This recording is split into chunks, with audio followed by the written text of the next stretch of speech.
इस वक्त हम सेंट्रल सेक्रेटरीट के पास मौजूद हैं, गेट नंबर ठीक 5 के पीछे। यहाँ पर तमाम स्टूडेंट आप देख रहे हैं जो मुखर्जी नगर से यहाँ आ रहे हैं, जो सीसेट आईएएस के एग्जाम के लिए, जो सिविल सर्विसेज एग्जाम के लिए, जो सीएट का जो विरोध कर रहे हैं, वो तमाम स्टूडेंट यहाँ पर मौजूद है। क्या नाम है आपका? मेरा तेजल प्रताप नाम है। तेजल, आप लोग यहाँ पर आए हैं, यहाँ पे क्या आप लोग का मोटिव है? मुखर्जी नगर में भी कल आप लोगों ने सीसेट को लेकर ये किया था।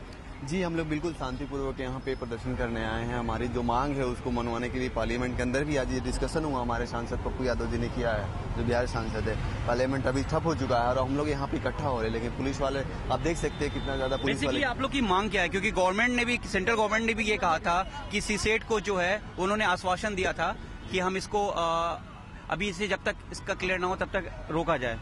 बिल्कुल, सरकार ने हमसे ये वादा किया था कि 15 दिन के अंदर, जब हमारा पिछला आंदोलन चल रहा था पिछले 6 तारीख से 15 तारीख, तो उस बीच में कहा था कि हम आप डिसीजन लेकर के इस चीज को, सीसेट को हटाएंगे, बिल्कुल आपके पक्ष में काम करेंगे, हिंदी मीडियम के पक्ष में, ताकि जो रिजल्ट इस बार गड़बड़ हुआ हिंदी मीडियम के फेवर में नहीं हुआ, इस चीज को ठीक करेंगे। लेकिन देखिए, कल एडमिट कार्ड इशू कर दिया गया और इसमें कोई सुधार नहीं हुआ। इसलिए हम सभी छात्रों में, यूपीएससी के जो स्टूडेंट, उनमें नाराजगी है कि हमारी मांग को माना नहीं गया। पूरी तरह से ये भेदभाव किया गया इस बार, इसलिए हम बिल्कुल नाराज है। और सीसेट क्या है, इसमें हिंदी भाषी छात्र और मेनली भारतीय भाषा हुए, उनका इन्फिल्ट्रेशन कर दिया जाता है कि जैसे पीटी में जो सेकंड पेपर जो होता है सीसेट का, उसमें कॉम्प्रिहेंशन होता है, उसमें जिस तरीके से जो पेपर बनाया जाता है, जो हमारा पेपर जो बनाया जाता है, 80 में से 40-50 क्वेश्चंस वो इंग्लिश में होते हैं, बाकी इंग्लिश में होते हैं। तो उसी में उसका जो ट्रांसलेशन होता है वो इतना टफ हो जाता है, इतना क्लिष्ट हो जाता है कि उसमें एक हिंदी का मास्टर भी नहीं उसको समझ पाएगा कि इसमें क्या कह रहा है। उसका जब हमें